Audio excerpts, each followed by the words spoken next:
Mubalwana okuleta gavumenti eno mu buyinza toyinza kubuusa maaso omugenzi Brigadier Tadeo Kanyankole eyali memba wa High Command. Omugenzi Tadeo Kanyankole yatandika olugendo lwe mu magye mu 1960 nga Uganda yeteekerateekera okufuna obwetwaze. Akaseera ako eggye lyayitibwanga King's African Rifles kyokka ng'oluvannyuma lw'okwegugunga okwali mu bajaasi mu 1965 baalikyusa ne lituumwa Uganda Army. Okwegugunga okwali mu balakisi y'ejjinja bannamagye baali beemulugunya butabongeza musaala era nga yadde Uganda yali yeetongodde mu kadde ako wabula Abangereza baali bakyalina omukono mu ggye ly'eggwanga era nga baaleetamu ab'amagye abazungu okuva e Nairobi nga be baali abaduumizi nga kino baakikola okutangira ab'amagye obutavuunika gavumenti gye baali baleseeko. Akeegugungo kano kaali kacyankalano k'amaanyi mu balakisi era nga mu kwekalakaasa ab'amagye abaasangibwa nga bali weeru wa balakisi tebakkirizibwa kuyingira ate ng'abaana n'abakyala b'abajaasi baalinga balina n'okubawerekera bwe baba nga bagenda mu kaabuyonjo. Mu kaseera okwekalakaasa we kwabeererawo Kanyankole yali ku ddala lya Lance Corporal era nga ye section commander. Mu kadde ako section ye gye baawa omulimu gw'okukwata Minister wa Internal Affairs era nga mu Internal Affairs mwe mwali mugwa ne Department ya Defense. Bwe batyo bakwata Minister Felix Onama ne bamuggalira. Ono yali agenzeeyo ejjinja okwogerezeganya n'ab'amagye bano babeere nga bakkakkana. Eyasobola okukkakkanya embeera yali mugenzi Idi Amin Dada. Ono yayogereza ab'amagye abaali batabuse bwe batyo ne basobola okukkakkana era ne bakomya okwekalakaasa. Amazima gali nti okukomya okwekalakaasa kuno kye kimu ku bintu ebikulu ebyafuula Idi Amin okumanyikwa ennyo mu magye ssaako n'ewa Milton Obote. Ng'oggyeko ab'amagye okwagala okubongeza omusaala nate era baali baagala n'abaduumizi abazungu baggibwewo. Kino kyakolwa abazungu ne babajjawo mpozi okuggyako abaali bakola ogw'okutendeka bokka be baalekawo. Ng'okwekalakaasa kuwedde abaakulemberamu akajagalalo baakwatibwa era ne bagobwa mu magye nga mu bano mwe mwali n'omugenzi Brigadier Tadeo Kanyankole eyagobwa n'okwatibwa n'akwatibwa. Idi Amin yeegayirira bano bateebwe ekintu gavumenti kye yakkiriza wabula nga yateekawo akakwakkulizo nti bano balina kugobwa kuva mu magye. Kyokera Idi Amin yeegayirira bano basonyiibwe basigale nga bakyaweereza ekintu era gavumenti kye yakkiriza nga y'engeri Kanyankole yali agobeddwa gye yakomezebwawo mu magye ga Uganda Army. Nti era okuva olwo Kanyankole ne banne abaali beekalakaasa baakazibwako erinnya lya Uganda Jemu ekitegeeza abeekalakaasi. Kigambibwa nti Kanyankole yaweereza mu magye kumpi ekiseera kya Idi Amin kyonna wabula yali omu ku bannamagye abaali tebawagira nfuga ya Idi Amin era lumu bannamagye b'omu bbanga baali bapanga olukwe lw'okuggyako Idi Amin ne bamutuukirira era naye n'akkiriza okukolagana nabo. Kanyankole bwe yamala okukola enteekateeka ze n'asaba liifu ya nnaku 21 wakati wa Juni ne Julayi 1977. Ng'ali mu liivu olukwe olw'okutta Amin lwakolebwa ku bayita ababiri wabula Kanyankole yateeberezebwa okuba omu ku baali baagala okutemula Idi Amin. Mu kubuzaabuza ebyokulaga nti ebyokutta Idi Amin si bye yaliko ono yakola kaweefube w'okulaga nti yali alina byali mu kukola mu luwummula. Yakunga abantu mu kitundu gye yali ava ne beekolamu omulimo ne bazimba essomero lya primary eryatuumwa St. Paul Buhanga Primary School. Lino oluvannyuma lyafuulibwa erya gavumenti nga mwe mwava n'essomero lya secondary eriyitibwa Bihanga Senior Secondary School erisangibwa Nyakaziba mu disitulikiti ey'e Buhwejo. Olwo mu August 1977 State Research Bureau ya Amin yatandika okumunoonya bw'atyo n'adduka n'ayingira Kenya gye yasanga bannayuganda abalala baali mu buwaŋŋanguse. Bwe yakoowa okuba mu buwaŋŋanguse ono yeemulula mpolampola n'adda e Buhwejo mu 1978 era ng'e Buhwejo yatandika okukola omulimu gw'okuvuba ebyennyanja ku mwalo oguyitibwa Mashoro ku Lake George nga wano we yabeera paka Tanzania we yalumbira gavumenti ya Idi Amin. Kyokka nga Tanzania tennalumba Commanding Officer wa Simba Battalion mu kitundu eky'Embalala yali ategeezeddwako nti Kanyankole mwali mu kitundu era n'asindika ab'amagye be bamukwate. Wabula ono yadduka n'ateeka enkambi mu kibira Kasioha ekiri wakati wa Bihanga ne Bunyaruguru ng'eno gye yeekweka okutuusa Tanzania lwe yalumba bw'atyo ne yeegatta ku basajja ba Fronasa abaali bakulembeddwa Museveni. Oluvannyuma lwa gavumenti ya Idi Amin ng'eggiddwako ono yasindikibwa ku ssomero ly'amagye ery'e Kabambo kubeera omusomesa. obula oluvannyuma baamusindika e Tanzania mu kitundu ekya Monduli okubeera nga atendekebwa. Oluvannyuma lw'okumaliriza okutendekebwa, ono yaddamu n'asindikibwa e Kabamba. Bwe yali e Kabamba, yegattibwako bannamagye abaali bakyali abavubuka envumuulo nabo nga baali bavudde mu Monduli, nga ku bano kwaliko Second Lieutenant Jeje Odongo, nga kati ono Jeno era minisita w'ensonga z'ebweru. Kwaliko ne Second Lieutenant Muguta. Bonsatule bano, Kanyankole, Jeje Odongo ssaako ne Muguta kigambibwa nti baakwatagananga nnyo, era ng'ebiseera ebisinga obungi baayogera ku biseera by'omu maaso bya Uganda engeri gye baagala bifaananemu. Olwo eggye lya National Resistance Army bwe lyatongoza kaweefube waalyo w'okulwanyisa gavumenti ya Milton Obote, era bwe bati ne balumba Kabamba mu February wa 1981. Odongo ssaako ne Kanyankole baakola omulimu gw'amaanyi nnyo okubeera nga bakolagana n'abayeekera bano mu kulumba balakisi eno. Era tekyewuunyisa lwaki Odongo ssaako ne Muguta baakwatibwa oluvannyuma lw'obulumbaganyi buno. Kyokka Jeje Odongo yasobola okubeera ng'awona, ate ye Second Lieutenant Muguta teyasobola. Ate ye Kanyankole yawona okubeera ng'akwatibwa kubanga abasomesa abaali bava e Tanzania baamuwolereza nga bagamba nti yali muntu mulungi nnyo nga tayinza kwenyigira mu bikolwa bifaanana bwe bityo. Mu kaseera ako waliwo n'okutya Moyito Joko ng'agamba nti Tito Okero ayinza okwongera Kanyankole eddaala n'afuuka meja, olwo ne bamulonda okubeera ng'addamu okukulembera essomero lino. Kyokka nga yali akimanyi bulungi nnyo nti Kanyankole mukwano gwa Lieutenant Kano Ruhinda gwe yali amanyi obulungi ennyo nti wa Fronasa. Yadde Kanyankole tebaamukwatirawo nga balakisi maze okulumbibwa, kyokka oluvannyuma ono yakwatibwa. Kanyankole yakwatibwa ne bamuggalira mu military police barracks e Makindye, wabula ng'emisango egyamukwasa tegyategeerekeka, yadde nga tewaliwo kabonero konna kalaga nti bamukwata lwakubeera nti yali alina akakwate mu bulumbaganyi bwakolebwa ku Kabamba. Kanyankole ng'ali mu kkomera e Makindye yafuna omukisa.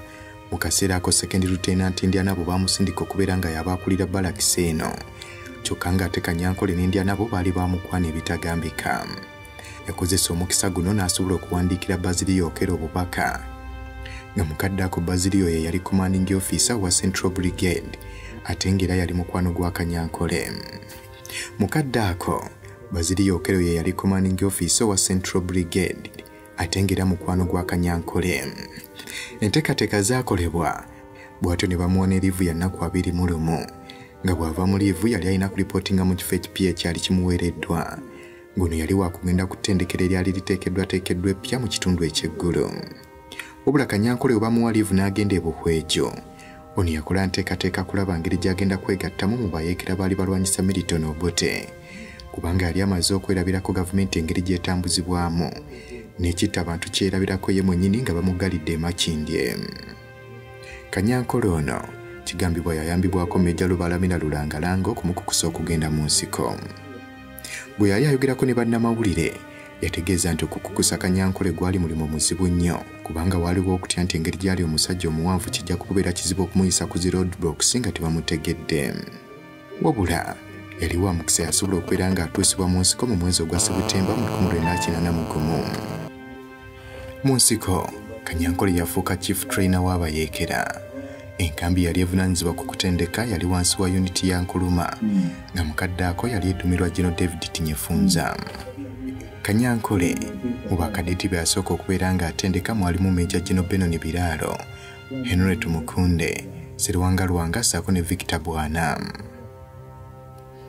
Abaazirwanako bagamba nti Tinyefunza yali tayagala Kanyankole, era ng'enkolagana yaabwe yayongeranga kubeera mbi buli lukya. Tinyefunza oluvannyuma lw'okulondebwa ku bwa Director wa Military Intelligence n'akyusibwa n'ateekebwa ku kitebe ekikulu. Kanyankole ye yafuuka omuduumizi wa Nkuluma unit nga Tinyefunza avuddewo.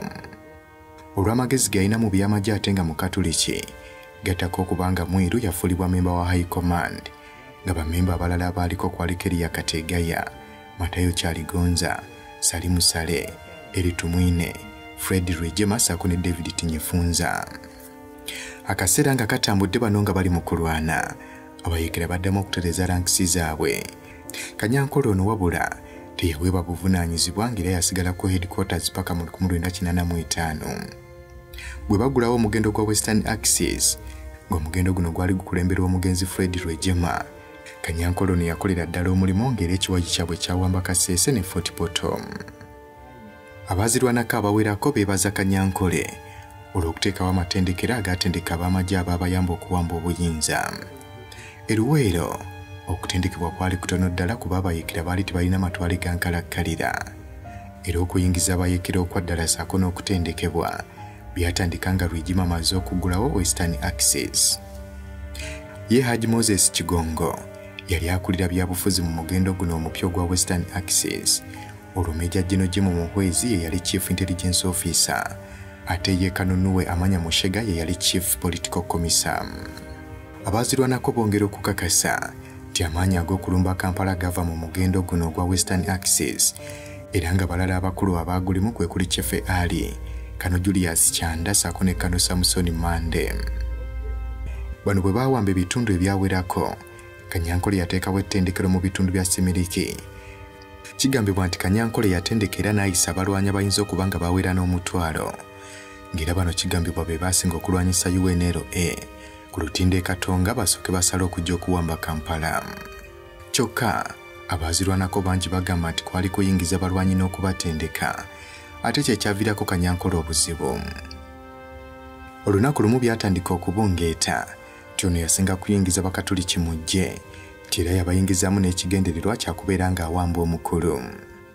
Wabula ono tebyamuyigula ttama bw'atyo n'asigala ng'akola emirimu gye egy'okutendeka n'okuyingiza abalwanyi abalala. Paka Kampala bwe yawambibwa era bw'atyo n'aggyibwako omulimu ogwo mu August 1986. Era Kanyankole yamala ekiseera kiwanvu ng'ateekeddwa ku katebe, yadde yali omu ku abo abaakola emirimu egy'amaanyi mu nsiko. Mu kugaba rankisi mu butongole mu February nga 1988, Kanyankole yafuulibwa brigadier wabula era yasigala ku katebe paka bwe yalondebwa ku bwa general manager wa Army Shop, ng'era okumulonda okumuwa ekifo kino kigambibwa nti yali akigaanye, kyokka n'amala n'agutwala, wabula ng'okukkiriza okutwala omulimu guno oyinza okugamba nti kwali kwetemerako ttaka. Bwe yabeerera general manager wa Army Shop, ono kigambibwa yabulankanya akakadde ka $1 kalamba akali ak'okugula engoye z'abakyala b'abamagye. Kyokka abamu baamukwatirwa ekisa nga bagamba nti ono baamusiga busiizinziro, kubanga abamu ku banene nga baalina enkolagana n'abakulu mu magye be baali baagala omulimu gw'okugula engoye zino, kyokka nga Kanyankole yabalemesa. Wabula nti Kanyankole ono yadde yali w'amaanyi ddala mu nsiko era ng'akola emirimu egy'amaanyi, naye mbu yali afunyeeko obutakkaanya n'abamu ku bajjeno abafulonasa mu kaseera ng'eggye lya Uganda liyitibwa Uganda National Liberation Army. Mu kiseera ekyo we baafunira obutakkaanya, eggye lino lyali liri mu kuteekebwateekebwa. Okusinziira ku obuzava wa Septemba nga 2009, yategeeza nti bajjeno bano Kanyankole be yali yakuubagana nabo nga bali mu kuteekateeka eggye lya UNLA. Olutalo baalutwalira ddala paka mu nsiko ng'era terwakoma eyo, ne bwe baawamba obuyinza olutalo luno bajja nalwo. Obuzava yayongerako nti David Tinyefunza n'omugenzi Eri Tumwine beegatta ku lutalo olw'okulwanyisa Kanyankole nga kyali kivuddemu n'olutalo lw'amawanga mu magye. Mu 1989, Kanyankole yaliko memba wa High Command, yakwatibwa n'aggalirwa mu barracks ey'oku Lubiri n'atulugunyizibwa. Ono yaggulwako emisango era n'asindikibwa e Luzira, nga bwe yamala okuweereza ekibonerezo kye eky'emyaka 3 n'ateebwa n'agobwa ne mu magye. Bw'atyo n'afuuka memba wa High Command eyasookera ddala okuyisibwa mu mbeera efaanana bw'etyo. Ekyennako nti ono ne bwe yamala okuweereza ekibonerezo kye mu kkomera, eyali omuduumizi w'amagye ebiseera ebyo yagaana Kanyankole okuyingira woofiisi ye, nti kyokka Kanyankole kye yali ayagala kumusiibula busiibuzi, engeri gye baali bonna nti baali mu nsiko. Kanyankole bwe yava e Luzira engeri gye yali teyeesobola mu nsonga ya ssente, ono obulwadde bwamukwata era nga teyalwa bw'atyo n'assa omukkago ogw'enkomerero. Abamu ku baazirwanako bawulira nga baswadde olw'amaka bwe gaali gafaanana omulambo gwa Kanyankole bwe gwaterekebwa nga tannaba kutwalibwa kuziikibwa e Buhwejo. Bwe yali ng'aziikibwa ennyakazibwa mu kitundu ekya Buhwejo, abaaka ba Paalamenti okuva mu kitundu ekyo balaga obutali bumativu ne bategeeza nti Kanyankole bw'abanga yalina kye yali akoze, lwaki tebaamusonyiwanga abalala. Ekyewuunyisa nti ne UPDF tewali muntu n'omu yalinnyayo kubeera nga baziika Kanyankole, nga mukadde ako 2nd Division Commander Lieutenant Kano Benon Biraalo ye yaliwo, wabula nga naye yategeeza nti talina gwakiikiridde, yagenda kuziikangayo omuntu kuba Kanyankole yali mukwano gwe. Biralo mu kwogera kwe yategeeza nti n'abooluganda balwanagana naye ate tekireetera famire kubanga yeeyuzaamu. Yayongerako nti akimanyi bulungi Kanyankole afudde naye era afudde muwagizi wa movement kubanga ye yagizimba. Ono yagattako nti gavumenti yalemererwa okubeera ng'etegeera obuzibu bwa Kanyankole mu bwangu nga y'ensonga lwaki baamulwisa nnyo ku katebe ekyamuleetera okufuna obulwadde obwavaako okumutta mu bwangu. Mukadde ake yali Army Commander Jeje Odongo nga yali ku ddala lya Major General ekiseera ekyo yategeeza nti ebyayogerwa nti Kanyankole yasigala ku katebe lwa ntalo z'amawanga baali balimba era yali kasasiro mwereere. Ono yagattako nti bonna abaakomekkereza nga Kanyankole kyali kiva ku ngeri gye baali beeyisaamu. Wabula Haji Moses Kigongo, Vice Chairman wa movement, yatendereza Kanyankole mu bubaka bwe obwali bukubagiza obwasoma mu Christ the King Church mu Kampala bwe baali nga basabira omugenzi, ng'era yategeeza nti okufa kwa Kanyankole kwabaguddeko bugwi. Ono yagattako nti Kanyankole yali alina omukwano ogwa ddala ogwa movement era nga muntu eyeesigamwako. Obubaka bwa Haji Kigongo bwasoma Matiya Kasaija yali Deputy Director mu Directorate of Mobilization, Gender, Youth and Interest Groups. Brigadier Tadeu Kanyankole ennamba ye y'amagye yali RO 036. Brigadier Kanyankole kiteeberezebwa nti yazaalibwa mu 1939 nga baamuzaalira mu kitundu ekya Katenga Rwomushonjo mu ggombolola y'e Lwenge mu disitulikiti y'e Buhweju kati. Enkula ye yali yeegombesa era nga yali mulamu bulungi ow'amaanyi era nga ku kyalo bamumanyi ng'omulenzi ayagala okulunda ennyente era ng'ayambako n'abazadde. Ono emisomo gye yagitandikira Butale Catholic Primary School nga baali baliddukanya be White Fathers myaka gya 5. Emyaka gya 5 nga giggwako Kanyankole ono yali mu kibiina kya 6 n'afiirwa kitaawe.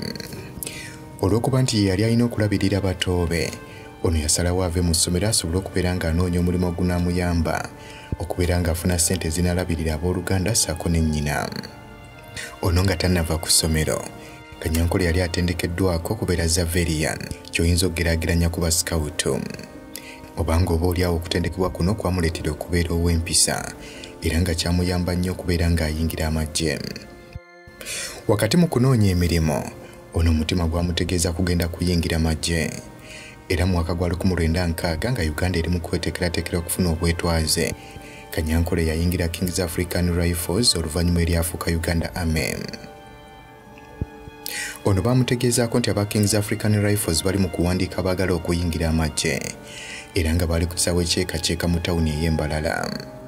Mukadde ako tewaaliwo bbaasi yadde takisi mu kitundu ekyo nga kitegeeza ono yali alina kutambula butambuzi era nga yatindigga olugendo lwa kilomita 50. Mu kaseera we yatuukira ku kisaawe ky'akakyeka we baali bawandiisiza, obudde bwali bugenze nga bano banaatera okusiibula. Ono enfaanana ye ssaako n'okubeera nga yali asindikiddwa Father Dumeni omubuulizi ku Butale Catholic Church. Abawandiisi ono baamuddiramu era ne bamuteeka ku kkuba dduke. Bano beewuunya nnyo omuvubuka eyatolontoka emisinde n'asooka n'okusooka be baali basoose okusimbula. Obuwanvu bwe, ekifuba ekigulumivu ssaako n'amaaso, ono byamuleetera okubeera nga ye yanywa akendo mu bonna be baawandiisa mu kitundu ekyankole. Ono bwe baali mu kutendekebwa ejjinja, Kanyankole yalaga empisa ennungi ng'era bye baamulabamu kwe kuba nti yali sharp shooter ng'alina obukodyo obusobola okutendeka banne ate n'obukulembera ng'abulina. Ng'omuvubuka omuto, bino byamuwa omusingi omulungi okubeera ng'ebiseera bye by'omu maaso mu magye biba bitangaavu. Okutendekebwa bwe kwaggwa, ono yateekebwa ku lanka y'obwa Lance Corporal, kyokka mu 1963 ono baamwongera eddala n'afuuka Corporal omujjuvu. Mwaka gwa 1966 Kanyankole yali akyali ku ddala ly'obwa Corporal, ng'era ono uniti mwe yali yemu ku ezo ezaayitibwa okugenda okuyambako amagye agaali galumbye olubiri mu 1966. Okuva 1967 okutuuka 1968 ono yaddayo n'atendekebwa era n'ateekebwa ku ddala ly'obwa Sergeant. Ekyokubeera nti ono uniti gye yali alimu yasinga kubeeramu bannamagye abaluwo, gavumenti ya Milton Obote bwe yavuunikibwa mu January 1971, bano baabasindika mu lubiri okubeera nga babeekenneenya. Era nga screening eno yakolebwa Lieutenant Moses Ali sako n'abamagye abalala baali basibuke West Nile. Sergeant Kanyankole ekyamuwonya ye muyizi we Lieutenant Moses Ali yamutegeera kuba yali amutendeseeko ku koosi y'obwakadeeti. Wabula banne abasinga obungi bwe yali nabo mukadde ako kigambibwa nti teyaddamu kubalaba. Kanyankole oluvannyuma yatwalibwa mu bataliyoni eya Cuyi mu kitundu ekya Bombo, ng'eno yali edduumirwa Meeja Bananuka. Mu 1974 ono era yaddayo okubeera ng'atendekebwa bw'atyo ne bamuwa eddaala eddala n'afuuka staff sergeant. Wakati wa 1975 ne 1976 bataliyoni eya Cuyi eno kigambibwa nti yasindikibwa mu kitundu eky'eggulu. Era nga mu 1977 ono yaddayo okutendekebwa era bw'atyo n'afuuka warrant officer. Daily Monitor mu 2014 January ng'ennaku z'omwezi 17 yayogerako ne Ferdinand Tayebwa ng'ono mutabani wa Kanyankole. Ono yategeeza nga bwe yakola ne kojjaawe era ng'alowooza nti ye kitaawe. Kyokka mu 1984 waliwo omu ku baamagye yawandiikira maama we akabaluwa ng'amutegeeza nga bbaawe bwe yafudde. Olwo nno Ferdinand lwamanya nti bulijjo gw'ayita kitaawe si yamuzaala. Ono yategeeza nti yali talabanga ku kitaawe bukyanga azaalibwa. Okuva olwo bano baatandika okuwulira emboozi ez'enjawulo nga kitaabwe bwe yattibwa bayeekera banne, kyokka nti omulundi gumu mu Desemba ng'ennaku z'omwezi 25 1985 ono yalabikako nga bali ku chachi nga yajja n'abamu ku bayeekera nga bano baayita Ibanda Bisya. Okumulaba ekyalo kyonna kyasanyuka nga waliwo abaali baagala banyumize ku by'okumubika kwe byava, wabula olw'essanyu eringi tebamuwamwaganya kubeera ng'anyumya ebyo. Kyokka bw'amala okufa mu 1999 mu kumuziika emboozi eno lwe yategeerekeka lwaki baamubika. Meeja General Benoni Biraalo yategeeza nti waliwo akabondo k'abamu ku bayeekera banne mu nsiko Biraalo bwe yali tamanyi abaali baagala okutta Kanyankole. Nti era olunaku lumu Biraalo yawulira nga waliwo abali mu kuluka olukwe olw'okutulisa tenti Kanyankole mwe yali asula. Ekyokubanga Biraalo yali abeera ne Kanyankole mu tenti emu, yamutemya akeera nnyo ne bafuluma tenti eno ng'amazima matuufu gaali nti tenti eyo baagibalula, ng'era abasinga obungi balowooza nti Kanyankole yafiiriddemu, nga y'ensonga lwaki munnamagye oli yawandiikira mukyala we ng'amutegeeza nga bw'afudde. Bano bwe baamala okuwamba obuyinza, Kanyankole yalinga katonda ku kyalo gye yali asibuka, era yagenda mu maaso n'okukola omulimu gwe gw'okuyingiza abalwanyi mu magye, teekako okubatendeka nga n'oluusi omukulu yagendangayo n'alaba ebikolebwa. Era omukulu okugendayo gwali mukisa abantu b'ebuhweju gwe baafuna okubeera nga balaba ku mukulu, kuba baawuliranga buwulizi byali byogerwa nti afuuka kkapa ssaako n'ebirala. Ku mulundi gumu omukulu bwe yali ng'akyadde abatuuze baatandika okumubuuza ebibuuzo obanga ddala mu butuufu yeye yali ayambala gomesi, nti era waaliwo muzeeye yamugamba bw'abanga ddala ye Museveni lwaki tabayambako ku ba Anglicans abali mu bitundu ebyo. Abantu mu kitundu ekyabuhweju abasinga baali bakatoliki ate nga ba DP, olwo nga abasinga obungi bakimanyi bulungi nnyo nti aba Anglican be ba UPC era be baali mu gavumenti eyaliko. Kyokka omukulu mu kumubuuza ebibuuzo ebifaanana bwe bityo tebyamusanyusa, era n'abuuza Kanyankole oba yalagidde abantu bano bamubuuze ebibuuzo ebifaanana bwe bityo. Era nti tewayita kiseera kinene ebigambo ne bitandika okubungeeta nga Kanyankole waayingiza abakatoliki bokka mu magye. Era nti okuva olwo ebintu byagenda bikyuka nga byakomekerera Kanyankole ono akwatiddwa. Nga Kanyankole tannaba kukwatibwa, mutabani we agamba nti baali mu mbeera nnungi era ng'emisomo yali agikwatirako City Primary School e Kololo. Nti era ku ssomero lino yasomerawo n'abaana b'abakulu abalala ogeza ng'aba Meeja Bwende, Kano Kashiringi n'abakano Julius Kyanda. Ono bwe yava wano yeeyongerayo ku Savio mu kitundu eky'Ekasubi, ng'eno yasomerayo emyaka 6. Ono agamba nti yasoma bulungi era n'afuna obubonero obumutwala ku St. Mary's College Kisubi. Wabula ono agamba kitaawe akadde ako yali takyalina ssente olw'okuba yali atudde katebe okumala ebbanga ddene, bwe batyo ne basalawo okumutwala ku St. Joseph Embalala kuba lyali erya layisi. Ono agamba nti kitaawe agenda okufa mu 1999 ng'ali mu siniya ya 5 era nga ba missionary fathers baamukwatirako okutuuka lwe yamala siniya ey'omukaaga. Ono yali ayagala kukola amateeka wabula nga ya buseere, era bw'etyo State House n'emulagira okubeera ng'akola education kuba be baali bamuweerera. Mu biseera nga Kanyankole akyali mulamu, yalinga tayogera bizibu byayitamu kyokka mukadde nga anaatera okufa kigambibwa nti yatandika okunyumizanga mutabani we ebyabeeranga mu nsiko n'amutegeeza nga banne bwe baali bamukyawa kyokka nga yeebuuza lwaki bano baali bamukyawa. Kuno gattako okwebuuza lwaki bamuggalira mu kkomera okumala emyaka 2 nga tawozesebwa ate nga bwe yava eruzira mu 1992 bamuteeka ku katebe okumala ekiseera ekiwera. Abafamire ye ne we buli kati bagamba tebafunanga kasoomooko olw'okuba mbu yagobwa bugobwa mu magye tasaanidde kubeera ng'akafuna. Mu kaseera Kanyankole we bamusimbira mu kkooti, Eyagaana yali brigade akaddaako ye yali chairman wa NRA Court Martial eyamuwozesa era n'emusingisa omusango ate nga General Sali Musale ye yali omuduumizi w'amagye. Okusinziira ku mutabani w'omugenzi, Kanyankole eddiiru y'okugula engoye yali agikoze n'omuduumizi w'amagye era nga mu ddiiru eno gye bagamba mbu Kanyankole mwe yabba ssente. Mbwe era nga tannakwatibwa, Kano Anthony Kyakabaale yaggyibwako obujulizi mu musango Kanyankole gwe baali bamuvunaana nti yagaana omulemu okubeera ng'ayingira amagye mu kitundu eky'Eyisingiro. Era oluvannyuma lw'okuwa obujulizi obwo, Kano Kyakabaale yalinyisibwa eddaala. Kanyankole bwe yasindikibwa eruzira kigambibwa yali mu kaduukulu ke kamu ne General Moses Ali bwe yali nga tannaba kuteebwa. Omutabani agamba kitaawe yafa awulira aliriddwamu olukwe nti era abamu ku bajjene abaagendanga okumukyalirako baamutegeeza agende yeetondera omukulu naye nga ye muli awulira tewali nsobi yonna gye yali akoze.